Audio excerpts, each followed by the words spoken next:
আমের যখন মুকুল ফুটছিল তখন থেকে আমার মেয়েটা বলছিল, মা আমাকে আমের মুকুল ভর্তা করে দাও, কিন্তু আমি সময়ের অভাবে করতে পারিনি।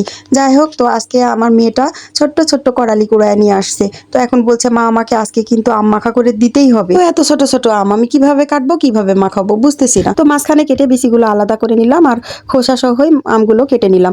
এখন ভালোভাবে ধুয়ে নিলাম, এখন পাটাতে বেটে নিব। তো বন্ধুরা, আমার মেয়ের মতো কি আপনার ছেলে মেয়েরাও এইভাবে জ্বালাতন করে? সারাদিন এটা খাবো ওটা খাবো, এটা মাখা করে দাও ওটা মাখা করে দাও। আমার মেয়ে তো আমাকে সেই খুবই যন্ত্রণার মধ্যে রাখে।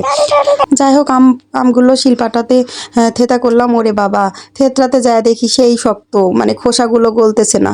পরে খুব কষ্ট করে যাই হোক হচ্ছে মালিশ করে করে পিষলাম। এখন হচ্ছে মশলা দেওয়ার পালা।